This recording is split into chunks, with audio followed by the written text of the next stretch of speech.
Hello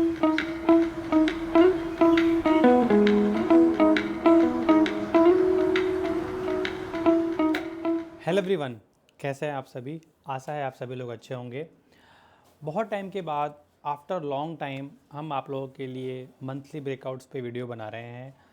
हम अभी monthly breakouts as well as monthly time frame पर जो रीटेस्ट हो रहे हैं उन स्टॉक्स की भी हम बात करेंगे।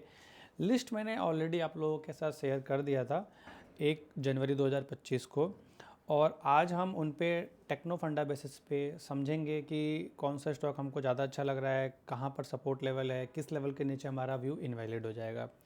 सो चलिए स्टार्ट करते हैं स्टॉक्स फॉर 2025। इसका मतलब ये नहीं है कि आप ये सारे स्टॉक अपने पोर्टफोलियो में ले लें और इसी एक करंट रेट पे ले लें। वो अगर आप ऐसा करते हैं तो ये डिसीजन आपके लिए बिल्कुल ही गलत होगा। हमेशा हमें क्या ध्यान रखना है कि क्या सपोर्ट लेवल्स हैं, मार्केट किस ट्रेंड में चल रहा है, उसके अकॉर्डिंग अपने को प्लानिंग करना होता है। जब मार्केट ख़राब रहता है, मतलब डाउन ट्रेंड में चल रहा होता है, तो मैं कोशिश करता हूँ कि 2 से 3 पार्ट में एलोकेट करूँ, और मार्केट अगर अच्छा रहता है तो मैं कोशिश करता हूँ कि मैक्सिमम 1 से 2 पार्ट में करूँ। सो इससे क्या होता है कि रिस्क हमारा मिनिमाइज हो जाता है।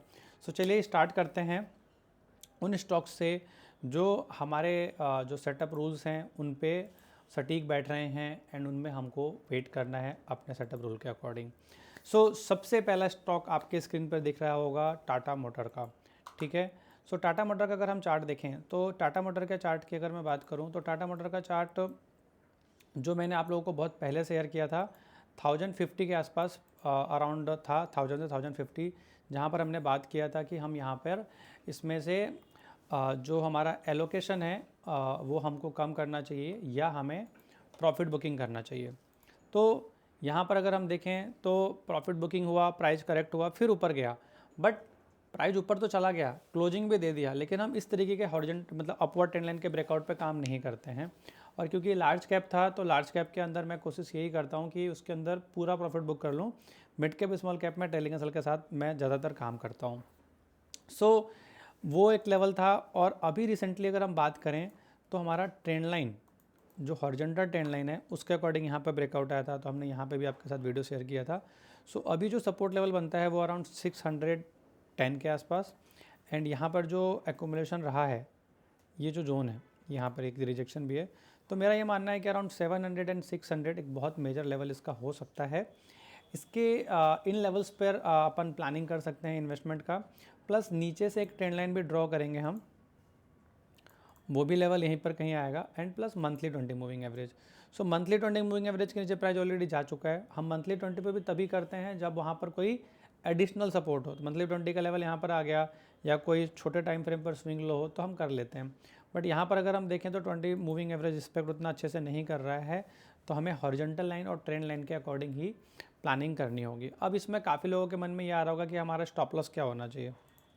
तो यहाँ पर एक सपोर्ट लेवल ये भी बनता है जो नियर अबाउट है। तो अब जैसे बात करते हैं 2 से 3 लेवल, तो हमारा पहला लेवल हो गया अराउंड 700, दूसरा लेवल हो गया हमारा अराउंड 600, एंड तीसरा हो गया 550। एंड यहाँ पर अगर हम देखें तो यहाँ पर एक ब्रेकआउट आया था, इस जो लेटेस्ट लोअर आई था यहाँ पे, तो यहाँ पर जो हमारा व्यू हो जाएगा, जो इनवैलिड हो जाएगा, वो इसके नीचे हो जाएगा, ब्रेकआउट कैंडल के नीचे यहाँ पे। सो अराउंड मतलब ये मान के चलते हैं कि अगर हम 510 या 500 के नीचे अगर स्टॉक क्लोज हो जाता है तो हमारा ट्रेंड जो हमारा व्यू है वो इनवैलिड हो जाएगा। एंड हमेशा हमें कोशिश यही करना है कि डाउन ट्रेंड वाले मार्केट में हम 2 से 3 पार्ट में एलोकेशन करें। अगर मैं 3 महीने का चार्ट देखूँ, क्वार्टरली चार्ट देखूँ और इस पर मूविंग एवरेज लगाऊँ, तो आप देखिए वो आ रहा है अराउंड 600 के आसपास, जो हमारा एक टेक्निकली रिटेस्ट भी है। तो इस तरीके के मूविंग एवरेज के सपोर्ट पर अपने को ज़्यादा ध्यान देना चाहिए। तो टाटा मोटर आपको पता है कि किस सेगमेंट में है। इसकी जो पहले सेल थी उतनी अच्छी नहीं थी, बट पिछले अगर हम बात करें 3-4 सालों में तो काफ़ी अच्छी सेल आई है। ऑटो की सेल्स ऊपर नीचे थोड़ी बहुत होती रहती है, डिमांड भी कम ज़्यादा होती रहती है, लेकिन जिस हिसाब से लास्ट 2-3 सालों में कोविड के बाद से जिस तरीके से गाड़ियों का सेल आया है, सो उसकी वजह से ऑलमोस्ट चाहे महिंद्रा हो चाहे टाटा हो, सब में अच्छा खासा आपको नंबर्स मतलब गाड़ियों के सेल का नंबर्स देखने को आपको मिला होगा। सो इसमें फंडामेंटली ज़्यादा देखने का कुछ नहीं है, क्योंकि लार्ज कैप भी है और आप लोग सभी लोग अवेयर हैं टाटा मोटर से।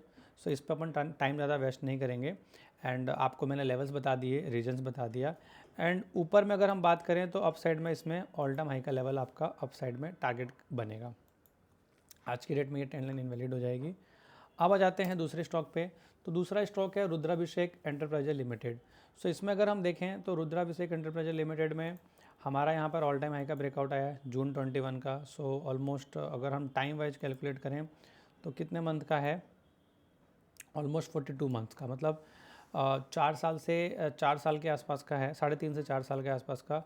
तो इसमें इसके अंदर मैं वीकली और मंथली दोनों क्लोजिंग का वेट कर रहा था। सो दोनों के दोनों क्लोजिंग आ चुका है। एंड इसमें जो लेवल्स बनेंगे वो 2 लेवल बनेंगे। एक आपका बनेगा अराउंड 280-90 का, दूसरा 230-240 का बनेगा। एंड यहाँ पर हमारा जो व्यू है इसके नीचे इनवैलिड हो जाएगा और हम नीचे से एक ट्रेंड लाइन ड्रॉ कर सकते हैं यहाँ से। एक तो ये है एंड दूसरा हमारा लेटेस्ट दोनों को मिलाएंगे। सो स्टॉप लॉस के पास ही सपोर्ट जोन बनेगा आने वाले टाइम में। सो यहाँ पे भी अगर हम जैसे बात करें तो रीटेस्ट का वेट करना है एंड रीटेस्ट पर ही हमको प्लानिंग करनी है, उससे पहले हमें नहीं करनी है। अभी अगर हम बात करें रुद्राभिषेक की, तो रुद्राभिषेक का जो आज के डेट में मार्केट कैप है वो अराउंड 560 करोड़ का है, P41 के आसपास है। डेट ज़्यादा नहीं है, नेट डेट की बात हम यहाँ पर कर रहे हैं। एंड रुद्राभिषेक जो है business of integrated real estate and infrastructure consultants में है ये। एंड अगर हम इनके नंबर्स की बात करें ईयर ऑन ईयर बेसिस पे तो 23 करोड़ का सेल्स था जो कि अभी 102 है, मतलब कंटिन्यू ग्रोइंग है, मार्जिन भी स्टेबल है, तो प्रॉफिट भी धीरे धीरे आ रहा है। सो फंडामेंटली में कोई नेगेटिव पॉइंट नहीं है, चार्ट अच्छा है और फंडामेंटली अच्छा है तो हमको कोई इशू नहीं है। एंड प्रमोटर की होल्डिंग भी अच्छी है। बल्क ट्रेड में अगर आप देखें तो दिसंबर में काफ़ी सारे बल्क ट्रेड हुए हैं इसके अंदर। ये भी आज की डेट में बहुत ज़्यादा इंपॉर्टेंट रोल प्ले नहीं करता है, क्योंकि आप देखेंगे बाइंग सेलिंग तो बहुत ज़्यादा इंपॉर्टेंट रोल प्ले नहीं करता है। हाँ, इंडिविजुअल कोई है तो हमको ज़रूर देखना चाहिए इसके अंदर। अभी इसके अंदर कोई आप देखें तो EGM होने वाला है 29 जैन को। तो हमको ये देखना है कि सेल्स कंटिन्यू ग्रो हो रहा है नहीं हो रहा है, राइट। आपका मार्जिन भी स्टेबल है। यहाँ पर अगर हम देखें तो छोटा इन्वेस्टमेंट भी है इनके पास। डेट इनका देखिए, बहुत सारे बिजनेस होते हैं जिसमें डेट की ज़रूरत पड़ती है, तो डेट भी इनका उतना ज़्यादा नहीं बढ़ा है, उतना बड़ा नहीं है। एंड अगर हम ईयर ऑन ईयर की बात करें तो ऑल टाइम हाई पर सेल है, मार्जिन भी आपका स्टेबल है, मतलब हायर साइड में 29 तक है, बट इसको हम स्टेबल ही बोलेंगे क्योंकि 12, 29, 18 इधर 25 है, तो एवरेज निकालेंगे अगर 10 साल का तो उसके पास ही चल रहा है। एंड प्रॉफिट पहले जो 4 करोड़ का था आज अभी 14 करोड़ का है। ये TTM है, ठीक है, लास्ट मतलब ट्रेलिंग 12 मंथ। तो ओवरऑल सब कुछ इसमें अच्छा है, कोई नेगेटिव पॉइंट नहीं है। और ये कंसल्टेंट है और इंटीग्रेटेड रियल इस्टेट का इंफ्रास्ट्रक्चर कंसल्टेंट है, तो चार्ट अच्छा है, उसके अकॉर्डिंग अपन प्लानिंग कर सकते हैं। लेवल्स मैंने बता दिया आपको। दूसरा आता है GM बेवरेज। इस पर हमने ऑलरेडी वीडियो बनाया हुआ है हमने आप लोगों के साथ। एंड क्योंकि ये रीटेस्ट पर आ गया था तो हमने सोचा कि एक बार और आपके साथ ये डिस्कस करें। तो अगर हम यहाँ पे देखें तो यहाँ पर हमारा एक ऑल टाइम हाई का ब्रेकआउट था जो अराउंड 2018 एंड ब्रेकआउट आया 24 में। सो लगभग 6 ईयर का ब्रेकआउट था। इसमें जो सपोर्ट लाइन बनते थे दोनों, उन दोनों को स्टॉक ने टच कर दिया है। एंड ये हमारा इसके नीचे हमारा व्यू इनवैलिड हो जाएगा। तो सपोर्ट को मैं जनरली ब्लू लाइन से मार्क करता हूँ और स्टॉप लॉस को जनरली मैं रेड से करता हूँ। फिर यहाँ से एक ट्रेंड लाइन भी ड्रॉ हो गई हमारी इस नीचे के लेवल से। तो अगर आप देखेंगे तो ये ट्रेंड लाइन का सपोर्ट कंटिन्यू लेके जा रहा है। सो मंथली 20 स्टॉप लॉस से पहले मतलब आपका मंथली 20 भी है और 2 सपोर्ट लेवल भी। हाँ, और एक ट्रेंड लाइन भी बन सकता है यहाँ पे जो एक सपोर्ट का काम करेगा आपका ये। तो काफ़ी सारे सपोर्ट लेवल्स यहाँ पर हैं। सो 2 से 3 पार्ट में अगर हम प्लानिंग करें तो वो यहाँ पर हमारे लिए ओके है, यहाँ पर कोई इशू नहीं आएगा। एंड अपवर्ड साइड में अगर हम टारगेट की भी बात करें तो हम लेटेस्ट 2 मेजर हाई को कनेक्ट करके ड्रॉ कर सकते हैं। तो ट्रेलिंग एसल का रूल है ही अपने पास। बाकी अगर हम एंटर करते हैं तो यहाँ से ऑलमोस्ट 1200 से 1300 का लेवल दिखता है चार्ट पे, और बाकी ट्रेलिंग एसल के साथ अपन इसमें प्लानिंग कर सकते हैं। इसका अगर फंडामेंटल की बात अगर हम करें तो फंडामेंटल के अंदर अभी देखें तो 1800 करोड़ का मार्केट कैप है, डेट फ्री कंपनी है, स्टॉक का PB रीजनेबल है, एंड ये लीकर में है। और अगर हम रेवेन्यू देखें तो 2013 में अराउंड 500 करोड़ का था, अभी 600 करोड़ के आसपास है और ऑल टाइम हाई पर है। बट पहले मार्जिन उतना अच्छा नहीं था, अभी मार्जिन एवरेज मार्जिन से आसपास चल रहा है। एंड 10 साल पहले तो बहुत कम मार्जिन था। प्रॉफिट की अगर हम बात करें तो हाईएस्ट प्रॉफिट पर है, आप देख सकते हैं यहाँ पर। क्योंकि इनके पास अदर इनकम भी आ रही है, तो क्योंकि अदर इनकम में सब्सिडी वगैरह भी काफ़ी मिल जाती है, तो यहाँ पर अच्छा खासा प्रॉफिट भी कंटिन्यू इनको आ रहा है। प्रमोटर की बात करें तो प्रमोटर की होल्डिंग ऑलमोस्ट अपना 75 तक होना चाहिए, वो है। और पब्लिक में कोई बड़ा नाम अभी हमें नहीं दिख रहा है। तो इसमें भी वही सेम चीज़ है, जो सेक्टर है वो एवरग्रीन सेक्टर है, आप लोगों को भी पता है। और अगर हम बात करें तो इसके बारे में अगर आप पढ़ेंगे तो आपको और भी ज़्यादा चीज़ें समझ में आएंगी। द कंपनी कंट्रीब्यूट्स अबाउट 25 से 30% of the total excise duty for country liquor in the whole of Maharashtra. तो मार्केट शेयर भी इसका अच्छा है, महाराष्ट्र के अंदर अच्छी पकड़ है इसके पास। और डिटेल में जब आप इसके बारे में पढ़ेंगे तो आपको और भी कुछ सीखने को और समझने को मिलेगा। सो जीएम बेवरेज का भी सब कुछ ओके है। आगे बढ़ते हैं फोर्स मोटर, जो कि हम बहुत पहले भी बात कर चुके हैं, अराउंड 1700-1800 के आसपास। और अभी आज की डेट में अगर हम बात करें सो 5000 के आसपास का लेवल है, जो हमारा एक मेजर सपोर्ट है। एंड अपवर्ड ट्रेंड लाइन के पास मैंने ऑलरेडी आप लोगों के साथ शेयर किया था, जैसे टाटा मोटर के अंदर शेयर किया था कि इसमें एक रेसिस्टेंस लेवल था, सॉरी ये वाला लेटेस्ट दवाई को, तो वहीं के आसपास रेसिस्टेंस लिया है, प्राइस कंटिन्यू फिर नीचे आया है। एंड यहाँ पर हमारा इसके नीचे हमारा व्यू इनवैलिड हो जाएगा। सो रिटेस्ट जोन के आसपास आए तो आप इन्वेस्टिंग प्लानिंग कर सकते हैं। एंड वहाँ से हमारा फिर जो लेवल बनेगा वो ऑल टाइम हाई और ये ट्रेंड लाइन का बनेगा। तो जिस तरीके से अगर एक हम प्रोजेक्शन की बात करें, सो इस तरीके से हम प्लानिंग कर सकते हैं। मतलब ये तो एक जस्ट प्रोजेक्शन है, बट मार्केट जिग में ही चलेगा। तो फोर्स मोटर का भी आपको पता है। एंड फोर्स मोटर में भी काफ़ी अच्छे इम्प्रूवमेंट नंबर्स थे इनके। अगर हम बात करें ईयर और ईयर बेसिस पे, सो आप देखिए कि आज से 10 साल पहले इनका जो सेल था वो 2000 करोड़ का था और अभी 7500 करोड़ का है। एंड ये टीटीएम है। एंड मार्जिन भी देखें तो हाईएस्ट चल रहा है। तो आपको समझ में आ गया होगा कि ये क्यों कंपनी इस तरीके से मूव दिया है। एंड अभी रिसेंटली इसको ऑर्डर भी मिले हैं एम्बुलेंस के, रिसेंटली मैंने अभी पढ़ा था, हमारे जो पार्टनर हैं उन्होंने बताया था इसके बारे में। तो वो भी चीज़ अच्छी है। प्रमोटर की होल्डिंग भी अच्छी है इसके अंदर। तो फंडामेंटल में इसमें कोई नेगेटिव नहीं है और पॉजिटिव ही चल रहा है इसके अंदर। और अभी न्यूज़ की वजह से ही ये अभी रिसेंटली जो बाइंग आया था ना, वो इसकी वजह से आया था, ये कैंडल में जो बाइंग आया था। अगर हम वॉल्यूम भी देखें तो अच्छे खासे वॉल्यूम के साथ आया था, लेकिन अभी कोई मेजर सपोर्ट पे नहीं है, तो मैं इसलिए वेट कर रहा हूँ। तो फोर्स मोटर का भी हमने चार्ट डिस्कस कर लिया है, सपोर्ट लेवल्स आप लोगों के लिए ड्रॉ कर दिया है। अब आ जाते हैं अमारा राजा एनर्जी पे। सो अमारा राजा एनर्जी जो हमारा पहला एक रीटेस्ट लेवल था उसके पास ऑलरेडी खड़ा है। एंड जो दूसरा रीटेस्ट लेवल है हमारा, वो है हमारा यहाँ पे। एंड यहीं पर अगर हम बात करें तो ये ब्रेकआउट कैंडल, क्योंकि यहाँ पर रिजेक्शन है, तो ब्रेकआउट कैंडल के लो के नीचे हमारा यहाँ पर स्टॉप लॉस बनेगा। क्योंकि अगर हम इसके लेवल के नीचे जाएंगे, जो ये वाला रिजेक्शन है, तो हम लेटेस्ट रिजेक्शन पे जाएंगे और लेटेस्ट रिजेक्शन में लोअर साइड में भी रिजेक्शन है। सो जो मेरा व्यू है वो इसके नीचे इनवैलिड हो जाएगा, क्योंकि ये ब्रेकआउट कैंडल भी है and lower side rejection candle भी है। तो टेक्निकली अगर हम देखें तो सपोर्ट लेवल पे आ चुका है। और जो मैं आपको बता रहा था ना, मूविंग एवरेज और ट्रेंड लाइन सपोर्ट, दोनों चीज़ें एक जगह पे आ रही हैं, तो ये बहुत स्ट्रॉन्ग हो जाता है। अभी अगर मैं यहाँ पर बात करूँ लाइन चार्ट के बेसिस पे, तो आप देखिए लाइन चार्ट के बेसिस पर ये वाला जो वैल्यू है अराउंड 1030, वहीं पर अगर हम बात करें तो हमारा ये हॉरिजॉन्टल लाइन भी आ रहा है, ये देखिए इस तरीके से। सो ये जो जोन है अराउंड 1000 से लेकर 1100 का, ये काफ़ी मेजर जोन है। और नॉट 1000 से, मतलब 1050 से लेकर 1150, तो ये काफ़ी मेजर जोन है। और इसका जो व्यू है वो 1000 रुपीज़ के नीचे इनवैलिड हो जाएगा, इसके नीचे मंथली क्लोजिंग के बेसिस पर इनवैलिड हो जाएगा। सो ये भी एक काफ़ी अच्छा चार्ट स्ट्रक्चर है एंड रीटेस्ट पे खड़ा है। इसकी भी अगर हम बात करें फंडामेंटल पॉइंट ऑफ व्यू से, तो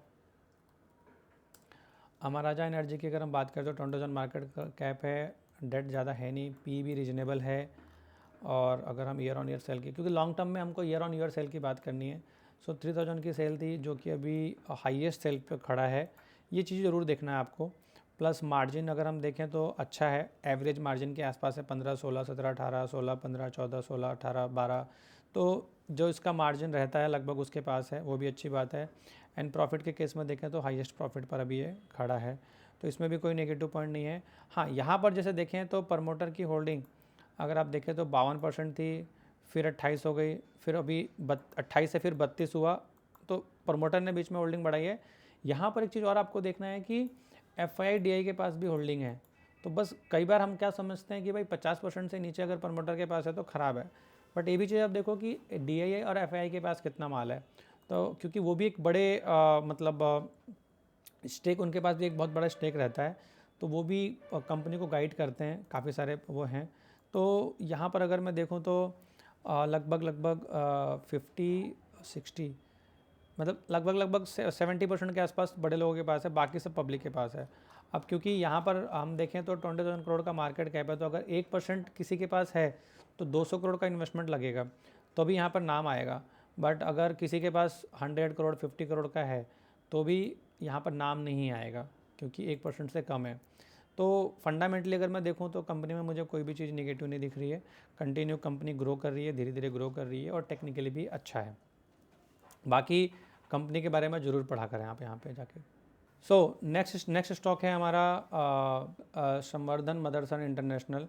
इसमें भी सेम अपना ये हमने पहले भी डिस्कस किया हुआ है। एंड अगर हम देखें तो यहाँ पर एक हॉरिजॉन्टल लाइन है एंड यहाँ पर रिजेक्शन आया था, तो ये दोनों सपोर्ट लेवल है, मूविंग एवरेज है। सो ये हमारा पूरा सपोर्ट जोन बनेगा। एंड इसमें जो हमारा व्यू है वो इस ब्रेकआउट कैंडल के नीचे इनवैलिड हो जाएगा। ये हमारा ब्रेकआउट कैंडल है, तो अराउंड 120 के नीचे अगर ये जाता है तो हमारा व्यू इनवैलिड हो जाएगा। मूविंग एवरेज और ये जो दोनों ट्रेंड लाइन है ये हमारा एक सपोर्ट लेवल का काम करेंगे। एंड एक लाइन मैं मिस कर दिया हूँ, ये trend line. So moving average और ट्रेंड लाइन दोनों आसपास हैं, बाकी फिर ये दोनों लाइनें हैं। तो ये 3 लेवल्स आपके इसमें बनते हैं। एंड अराउंड हमारा अगर मैं बात करूँ तो 120 के नीचे जो हमारा अगर ये क्लोजिंग हो जाता है, सो हमारा जो व्यू है वो इनवैलिड हो जाएगा। सो मल्टी ईयर ब्रेकआउट आ चुका था और उसको ये रिटेस्ट की तरफ जा रहा है। तो मैं जैसे मैंने पहले भी बताया कि करेक्शन के फेज में मुझे वो स्टॉक्स पर ज़्यादा फोकस करना है जो रिटेस्ट की तरफ जा रहे हैं। तो मदरसन संवर्धन मदरसन इंटरनेशनल लिमिटेड की अगर हम बात करें तो मार्केट कैप 1 लाख करोड़ का है, डेट 13,000 करोड़ का है, स्टॉक का P28 है। अब बात करते हैं ईयरली नंबर्स की, तो 25 करोड़ का जो सेल था इनका आज से 10 साल पहले, आज वो 1 लाख करोड़ के आसपास है, तो हाईएस्ट पे है। मार्जिन जो है इनका वो भी ऑलमोस्ट हाईएस्ट के पास चल रहा है, एंड प्रॉफिट भी इनका हाईएस्ट के पास चल रहा है। तो टेक्निकली अगर हम देखें तो कोई भी फंडामेंटली तो कोई भी नेगेटिव पॉइंट नहीं है यहाँ पे।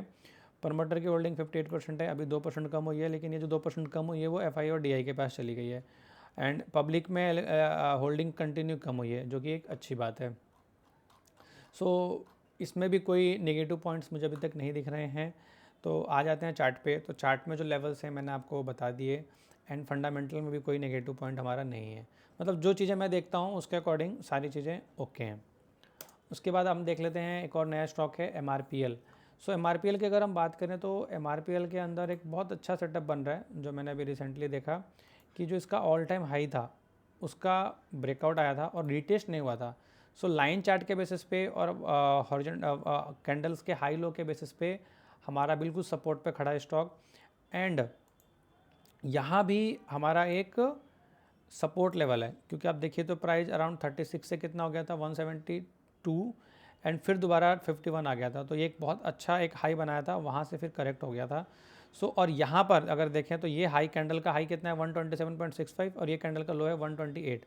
मतलब जो हमारा जो लेवल हमारा स्टॉप लॉस का बन रहा है, मतलब व्यू इनवैलिड का 125 का, वहीं पर एक सपोर्ट भी है। तो एक सपोर्ट पर तभी खड़ा है, एंड दूसरा हमारा 125 के पास 130 के पास है। सो इस ब्रेकआउट कैंडल का लो है हमारा 128, मतलब 125 के नीचे अगर ये प्राइस क्लोज दे देगा तो हमारा व्यू इनवैलिड हो जाएगा और काफ़ी मेजर सपोर्ट लेवल पे खड़ा है। तो ऐसे में भी हम कई बार क्या होता है कि काफ़ी लोग कंफ्यूज होते हैं कि यार रिटेस्ट पर खरीदें या ना खरीदें। तो आप ट्रैकिंग क्वांटिटी ले सकते हैं, एंड फिर डेली टाइम फ्रेम में या वीकली टाइम फ्रेम में जैसे ही ट्रेंड चेंज करेगा, नीचे से ऊपर की तरफ जाएगा, तब आप और बड़ा एलोकेशन कर सकते हैं। बट मंथली पे ये बहुत अच्छा एक स्ट्रक्चर बना रहा था, तो इस वजह से मेरे रडार पर ये स्टॉक आया था। तो टेक्निकली देख लिया आपने कि मल्टी ईयर ब्रेकआउट रिटेस्ट हो रहा है। अब आ जाते हैं फंडामेंटली पे। तो 25,000 करोड़ का मार्केट कैप है, एंड इसमें डेट 13,468 का है। अब यहाँ पर काफ़ी लोगों का क्वेश्चन ये आएगा कि यार यहाँ पर कर्जा बहुत ज़्यादा है, बट आपको ये भी देखना पड़ेगा कि बहुत सारे बिजनेस ऐसे होते हैं जिनमें कर्जा ज़्यादा लगता ही लगता है। तो अभी अगर हम देखें तो यहाँ पर आपको दिखेगा माइनस में क्वार्टरली बेसिस पे ईयरली बेसिस पे देखें तो प्रॉफिट बहुत ज़्यादा कम हो गया है, बहुत ज़्यादा कम हो गया। तो इसके पीछे का रीज़न अपने को ढूंढना पड़ेगा कि इतना ज़्यादा कम क्यों हुआ है, क्योंकि जो सेल्स है वो मतलब ऑल टाइम हाई के लगभग लगभग पास में है, और इन्होंने एक्सपेंस दिखाया है ज़्यादा, बट यहाँ पर अभी परसेंटेज में नहीं आ रहा है इनका। मतलब मोटा मोटी अगर हम देखें तो इन्होंने एक्सपेंस इस बार ज़्यादा दिखाया है, इसलिए प्रॉफिट भी कम आया है, और इंटरेस्ट तो देखो इनका जा ही रहा है। तो कुछ ना कुछ इन्होंने ज़रूर किया है। कैपेक्स भी इनका ठीक है, कैपेक्स भी कंटिन्यू इनका कंटिन्यू हो रहा है, बोरोइंग भी है। कोई ना कोई इन्होंने मतलब खर्चा ज़्यादा दिखाया है, इसकी वजह से इतना बड़ा गैप आ रहा है। तो इसके बारे में आपको पढ़ना पड़ेगा कि ऐसा क्यों है।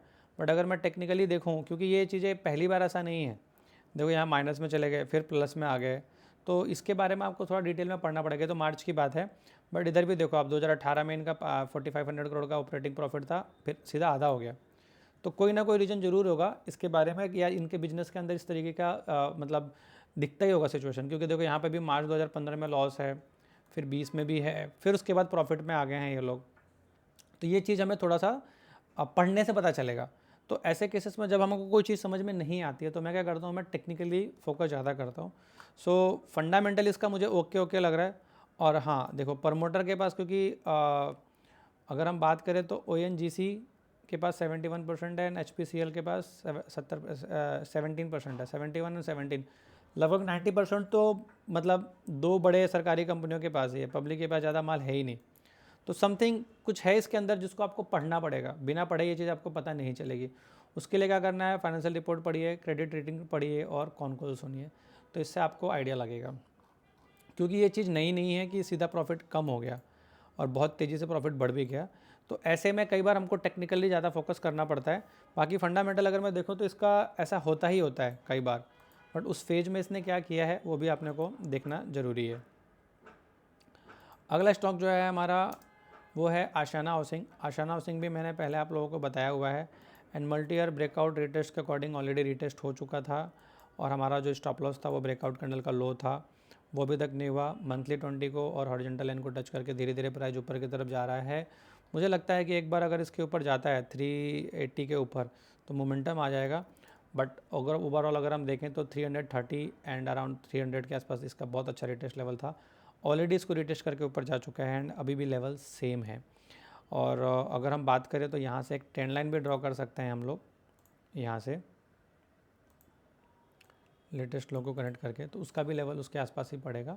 तो इसको भी ध्यान में रखना चाहिए अपने को कि अगर दोबारा लेवल पर अगर आए तो हमें देखना चाहिए। आशियाना का अगर हम एक बार फंडामेंटल देख लेते हैं तो 3500 करोड़ के आसपास का मार्केट कैप है, डेट फ्री कंपनी है। पी यहाँ पर ज़्यादा दिखा रहा है, उसको चेक करना पड़ेगा। हाँ पिछले 2 क्वार्टर से इसमें थोड़ा सा लॉस दिख रहा है, इस वजह से पी इतना ज़्यादा दिख रहा होगा। हाँ क्योंकि अगर आप TTM में देखेंगे तो लॉस दिख रहा है, बट ये ऑलरेडी हाईएस्ट प्रॉफिट में चल रहा था। तो ये लॉस के पीछे क्या रीज़न है वो सबसे पहले आपको पढ़ना पड़ेगा। कई बार हमको जो लॉस दिखता है ना उसके पीछे का रीज़न भी पढ़ना बहुत ज़्यादा ज़रूरी है। क्योंकि अगर मैं क्वार्टरली रेवेन्यू की बात करूँ तो 2024 में अच्छा रेवेन्यू था। अच्छा रेवेन्यू भी इनका कम हुआ है अभी रिसेंट में।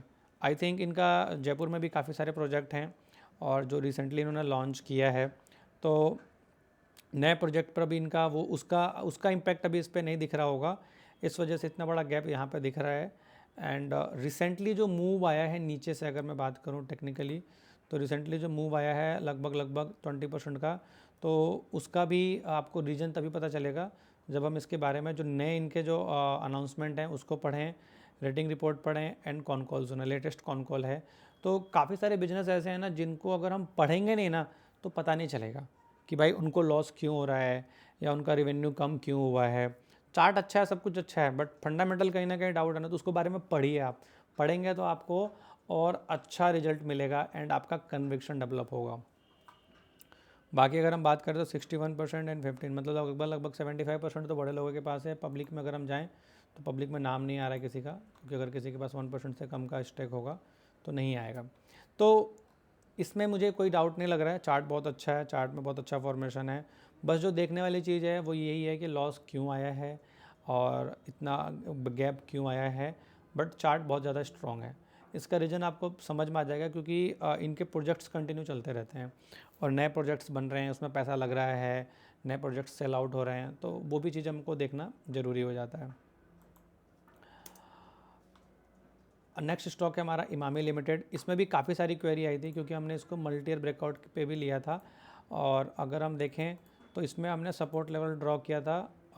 फर्स्ट तो हमारा ये है, सेकंड हमारा ये है, एंड थर्ड हमारा ये हॉरिजॉन्टल लाइन था। तो अगर हम देखें तो तीनों लेवल को इसने टच कर दिया है, और हमने ब्रेकआउट कैंडल का लो ही स्टॉप लॉस इसमें डिसाइड किया था।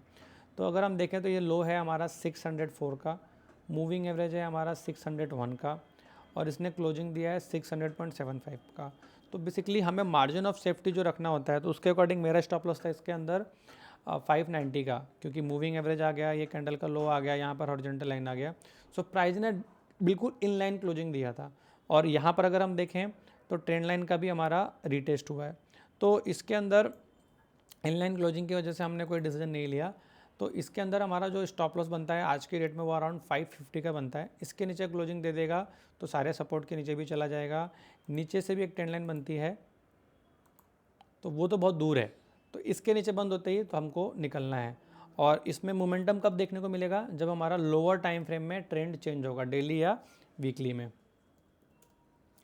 तो ये भी एक सपोर्ट लेवल पे खड़ा था स्टॉक, और अच्छी कंपनी है, तो इस वजह से मैंने ये दोबारा इसको लिया है। आप इसका भी फंडामेंटल देख सकते हैं। तो अराउंड 25,000 करोड़ का मार्केट कैप है, एंड इसके जो ब्रांड हैं ये आप लोग घर में भी यूज करते होंगे। 33 का पी है, डेट फ्री कंपनी है, ठीक है। और अगर हम बात करें ईयर ऑन ईयर सेल की, तो 1500 करोड़ का सेल आज के डेट में हाईएस्ट पे चल रहा है। मार्जिन भी ओके है, तो ज़्यादा कोई इसमें प्रॉब्लम नहीं है, एंड प्रमोटर की होल्डिंग भी अच्छी है। एक और स्टॉक हमारे पास है जो एक बहुत मेजर लेवल पे खड़ा है, जो कि आप देखें अगर ध्यान से तो ये ट्रेंड लाइन रीटेस्ट पे खड़ा है। 1 2 3 पॉइंट का ब्रेकआउट है, एंड ब्रेकआउट देने के बाद प्राइस ऊपर गया एंड अभी रीटेस्ट पे खड़ा है। और यहाँ पर अगर हम बात करें तो एक हॉरिजॉन्टल लाइन का भी ब्रेकआउट है। तो यहाँ पर जो मेरा स्टॉप लॉस बनता है, तो ब्रेकआउट कैंडल का लो का स्टॉप लॉस बनता था, बट यहाँ पे भी हमारा रिजेक्शन है, तो इसके नीचे हमारा स्टॉप लॉस बनेगा, मतलब 170 के नीचे हमारा स्टॉप लॉस हो जाएगा अगर क्लोजिंग आ जाता है। और इसके अंदर जो लेवल है वो अराउंड है 230 का, फिर आपका हॉरिजॉन्टल लाइन और मूविंग एवरेज के अकॉर्डिंग 200 के आसपास का, एंड 170 के नीचे हमारा भी इनवैलिड हो जाएगा। तो ये स्टॉक मैंने रडार में इसलिए आया क्योंकि 3 पॉइंट्स एक अपवर्ड ट्रेंड लाइन का ब्रेकआउट आया था, एंड उसको ये रिटेस्ट कर रहा है। तो 170 के नीचे इसमें मेरा स्टॉप लॉस हो जाएगा। अब बात करते हैं एसएमएस फार्मा के फंडामेंटल की। तो 2000 करोड़ का मार्केट कैप है, 35 का पी है, डेट हमारा 276 करोड़ के आसपास का है। और डेट अगर आप देखेंगे ना, जो यहाँ पर डेट है 286 और वहाँ पर कितना दिख रहा है आपको 276, तो ये फ़र्क आपको इसलिए दिखेगा क्योंकि इसके अंदर हमने जो कंपनी में इन्वेस्टमेंट्स हैं उसको लेस कर दिया है। तो अभी ईयर ऑन ईयर अगर हम देखें सेल्स की बात, तो 250 करोड़ का आज के रेट में 768 करोड़ के आसपास है। टीटीएम ऑल टाइम हाई के आसपास है। मार्जिन भी अगर हम देखें तो इसका एवरेज मार्जिन के पास है, तो धीरे धीरे बढ़ने के चांसेस भी हैं। प्रॉफिट की अगर हम बात करें तो प्रॉफिट उतना बड़ा नहीं है जितना बीच में बढ़ा हुआ था, लेकिन बीच में प्रॉफिट क्यों बढ़ा उसके पीछे भी आपको रीज़न देखना पड़ेगा।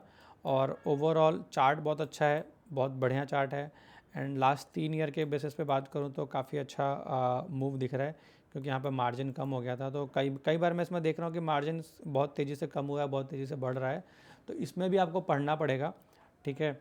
एंड कैपेक्स की बात करें तो कैपेक्स है ही, इनका लोन भी है, तो इसकी वजह से भी कई बार मतलब सेल अच्छी नहीं आई या कहीं खर्चा ज़्यादा हो गया तो मार्जिन कम हो जाता है। तो ओवरऑल है, और प्रमोटर की होल्डिंग भी ठीक है, तो मतलब फंडामेंटल ओके है, इसमें कोई नेगेटिव नहीं है। और फार्मा की कंपनी है, ठीक है, एपीआई और इंटरमीडिएट पे है, और ये फार्मा सेक्टर की ही कंपनी है, bulk drug pharma and Indian. तो इसमें भी फंडामेंटल में कोई नेगेटिव ज़्यादा नहीं है। देखिए टेक्निकली अच्छा है और फंडामेंटल में कोई ज़्यादा नेगेटिव नहीं है, या फंडामेंटल इम्प्रूविंग वाला है, या फंडामेंटल स्टेबल है। तो क्योंकि देखिए चार्ट पे प्राइस पे पहले चीज़ें दिखती हैं, और फंडामेंटल की जो न्यूज़ है वो बाद में आती है। तो ये चीज़ को आपको थोड़ा समझना पड़ेगा, जो कि मार्केट के साथ धीरे धीरे आपको समझ में आ जाएगा। और आज का जो लास्ट स्टॉक है वो है, लास्ट नहीं है, सेकंड लास्ट कह सकते हैं, नाटको फार्मा। ये भी फार्मा का ही है, एंड इसमें भी मैं पहले डिस्कस कर चुका हूँ। ये ट्रेंड लाइन का रिटेस्ट पे ऑलरेडी हो चुका है, और यहाँ पर एक हमारा हॉरिजॉन्टल लाइन का रिटेस्ट आएगा, एंड इसके अंदर जो मेरा स्टॉप लॉस बनता है वो बहुत नीचे बनता है। जस्ट बिकॉज ऑफ ये बहुत पास में हो जाएगा। एंड यहाँ पर हमारा एक लाइन चार्ट के बेसिस पर भी ये लेवल आता है। तो ये मूविंग एवरेज और लाइन चार्ट के बेसिस पर पहला लास्ट लेवल है, फर्स्ट सेकंड थर्ड, और हमारा 950 के नीचे हमारा व्यू इनवैलिड हो जाएगा। सो टेक्निकली यहाँ पर ये सारे लेवल्स हैं, ऑल टाइम हाई का ब्रेकआउट है, अपवर्ड ट्रेंड लाइन का ब्रेकआउट है, और ऊपर सभी करेक्शन है, क्योंकि मार्केट में भी करेक्शन चल रहा है तो ऊपर से करेक्शन है हमारा इसमें। तो टेक्निकली ये मैंने पहले भी लिया हुआ है ये स्टॉक और ट्विटर पे भी शेयर किया हुआ है। अब आ जाते हैं इसका जो हमारा फंडामेंटल का है, तो इसमें आपको दिखेगा बहुत बड़ा चेंज। कर्जा ज़्यादा नहीं है कंपनी के ऊपर, पी भी बहुत ज़्यादा नहीं है, और अगर हम बात करें ईयर ऑन ईयर बेसिस पे तो 660 करोड़ का जो सेल था आज हमारा ऑल टाइम हाई 4500 करोड़ के आसपास है। मार्जिन आप देखो हाईएस्ट है 52 के आसपास, ठीक है, और कंटिन्यू पिछले 4 सालों से बढ़ रहा है। तो अगर हम एवरेज भी निकालें 30 के आसपास तो भी अच्छा है, जिस हिसाब से इसके अंदर सेलिंग आ रही है। कैपेक्स भी है इसके अंदर, बोरोइंग है लेकिन इन्वेस्टमेंट ज़्यादा है इसलिए कर्जा नहीं दिख रहा है यहाँ पे। प्रमोटर की होल्डिंग 50% के आसपास के है, और यहाँ पर आकाश भंसाली करके हैं कोई जिनके पास 1% स्टेक होती है, यहाँ पर नाम आ रहा है, और FIDI के पास है। तो लगभग 25 मतलब 75% के आसपास तो बड़े लोगों के पास है। तो इसमें भी फंडामेंटल काफ़ी अच्छा है और चार्ट भी अच्छा है, बट सपोर्ट के अकॉर्डिंग अपने को ध्यान देना है, ठीक है। अब आ जाते हैं लास्ट स्टॉक जो है बजाज हेल्थ केयर, जो कि ट्विटर पे काफ़ी ज़्यादा लाइमलाइट में था लास्ट 1 मंथ से। और अगर हम देखें तो इसमें बहुत अच्छा ब्रेकआउट आया है। तो हॉरिजॉन्टल लाइन 2 लेवल बनते हैं, लाइन चार्ट के बेसिस पे और कैंडल स्टिक के बेसिस पे, तो ये 2 लेवल बनते हैं। एंड लास्ट जो लेवल है इसके अंदर वो है हमारा अराउंड 430 के आसपास, और हमारा जो व्यू इनवैलिड हो जाएगा वो इस कैंडल के नीचे हो जाएगा। तो अब इसमें बात क्या है कि मुझे कोई स्टॉक अच्छा लग रहा है, ब्रेकआउट अच्छा आया है, तो ऐसा नहीं है कि मैं वहीं पर खरीद लूँ, क्योंकि मेरा स्टॉप लॉस कहाँ पर बन रहा है वो भी देखना है। सो पहला एंट्री मेरा बनता है 520 के आसपास, दूसरा बनता है मेरा 480 के पास, और तीसरा बनता है मेरा 440 के आसपास। तो ये 3 लेवल पर अपने को प्लानिंग करना है। एंड इनवैलिड हमारा व्यू हो जाएगा 370 के आसपास। तो अगर अपन फर्स्ट एंट्री से स्टॉप लॉस देखें तो वो बहुत बड़ा हो जाता है 30% के आसपास का। लेकिन अगर हम मान लीजिए 3 लेवल पर एंट्री करते हैं और हमारा एवरेज कॉस्ट आता है 500 के आसपास या 480 के आसपास, तो वहाँ से हमारा स्टॉप लॉस छोटा हो जाता है, क्योंकि इसमें टारगेट अपने को बड़े मिल जाते हैं। क्योंकि 100% 200% का अगर हम टारगेट रखें मल्टी ईयर ब्रेकआउट्स के अंदर, सो 1:4 1:3 का मिनिमम टारगेट अपने को मिल जाता है। अगर मैं पैटर्न की भी बात करूँ तो 250 एंड यहाँ पर 500, तो यहाँ से अगर मैं टारगेट भी देखूँ तो पहला टारगेट 750 700 के आसपास हमको मिलता है पैटर्न के अकॉर्डिंग, क्योंकि 500 है यहाँ पर 250 के आसपास है, तो 250 500 मतलब 750 के आसपास का लेवल बनता है। तो अगर मैं टारगेट की बात करूँ इन लेवल से 750 का, तो RR का 1:3 के आसपास का बन रहा है, तो वो भी देखते हैं। प्लस हमारा ट्रेलिंग असल के अकॉर्डिंग क्या बन रहा है, प्लस हम देखें कि जो इसका लिस्टिंग के पास, मतलब लिस्टिंग के पास तो कोई पीक नहीं है, यही है बस, तो ये तो बहुत ज़्यादा वर्टिकल हो जाएगा, तो इसका कोई पॉइंट नहीं है। तो यहाँ पर एक रेंज का ब्रेकआउट आया है और रिटेस्ट पर ही हमारी एंट्री बनेगी, अभी तो नहीं बनेगी। अब इसका फंडामेंटल अगर हम देख लें तो बजाज हेल्थ केयर, सो 1800 मतलब 1900 करोड़ का मार्केट कैप है, 54 का पी चल रहा है, डेट 183 करोड़ का है, वही फार्मा में ही है ये। एंड ईयर ऑन ईयर की बात करें तो 171 और आज की डेट में 500, मतलब ऑल टाइम हाई के तो पास नहीं है, लेकिन पिछले 2 साल से ग्रोइंग है। एंड मार्जिन भी इनका स्टेबल है पिछले 2-3 सालों से। अभी देखो यहाँ पर लॉस दिख रहा है आपको, एंड क्वार्टरली में क्या दिख रहा है, प्रॉफिट। तो ये चीज़ भी थोड़ा सा देखना पड़ता है अपने को कि क्वार्टरली में इन्होंने लॉस से प्रॉफिट बनाना शुरू कर दिया है, तो क्या पता उसी की वजह से इतना बड़ा ब्रेकआउट दिखा है और लॉस कम हो रहा है। तो ये सारी चीज़ें भी देखना पड़ता है अपने को कि भाई लॉस दिख रहा है तो क्वार्टरली में चले गए, कैपेक्स भी है इसके अंदर। एंड प्रमोटर की होल्डिंग कम हुई है, तो प्रमोटर ने होल्डिंग कम की है, वो उसके बारे में भी आपको पढ़ना पड़ेगा कि जो भी नेगेटिव पॉइंट है ना, और चार्ट अच्छा है और सपोज करो फंडामेंटल पे कोई नेगेटिव है तो उसके बारे में आप पढ़ो, तो आपको एक आइडिया लगेगा। तो ये भी मेरे को चार्ट बहुत अच्छा लगा, बट मैं रिटेस्ट पर ही एंट्री करूँगा, उससे पहले नहीं। तो जितने भी स्टॉक आज हमने बात किए हैं, ये सारे के सारे लेवल्स और जो भी हमने फंडामेंटल और टेक्निकल बात किए हैं, जो हम लोग अपने खुद के रिसर्च के लिए या खुद के इन्वेस्टमेंट के लिए फॉलो करते हैं, उसी से रिलेटेड बात किए हैं। और जो भी स्टॉक हमने यहाँ पे डिस्कशन किया है, कोई भी बाइंग एंड सेलिंग रिकमेंडेशन नहीं है। इन सब में हमारी होल्डिंग हो भी सकती है, नहीं भी हो सकती है। सो प्लीज़ ये सब, आप कोई भी डिसीजन लें तो उससे पहले रिसर्च ज़रूर करें अपनी खुद की, एंड स्टडी करें एंड खुद का ड्यू डिलिजेंस करें, उसके बाद ही आप एंट्री करें। सो मेरा आशा यही है, मतलब मेरा एक आप लोगों को यही चीज़ कहना है कि कोई भी स्टॉक्स में आप एंट्री करें ना, चाहे कोई भी बोले, चाहे मैं बोलूँ या चाहे कोई भी बोले ना, आप खुद का भी स्टडी ज़रूर करें, आंख बंद करके काम ना करें। एक जो कॉमन गलतियां जो मैंने ऑब्जर्व किया है लोगों के बीच में कि ब्रेकआउट आ गया और जो लेवल है क्लोजिंग का उसी पर ले लिया, वो नहीं करना अपने को एंट्री से पहले ये देखना है कि कहाँ पर अपने को बाइंग कर सकते हैं या कहाँ पर अपन एक्युमुलेशन कर सकते हैं और क्या लेवल पर जाके अपन स्टॉप लॉस लगा सकते हैं। तो रिवॉर्ड देखने से पहले अपने को देखना है कि रिस्क कितना है। तो हम लोग जनरली ब्रेकआउट कैंडल कर लो या लेटेस्ट हायर लो ही स्टॉप लॉस रखते हैं। सो उसके अकॉर्डिंग ही अपने को प्लानिंग करनी है। सो आज के लिए इतना ही। वीडियो से सीखने की कोशिश कीजिए, आंख बंद करके कभी भी काम मत कीजिए। एंड आशा यही करूँगा कि आप जो भी हम यहाँ पर वीडियो बना रहे हैं या जो भी सिखा रहे हैं उससे आप कुछ ना कुछ सीखें एंड उससे पैसा कमाएं मार्केट में। सो आज के लिए इतना ही। धन्यवाद। Thank you.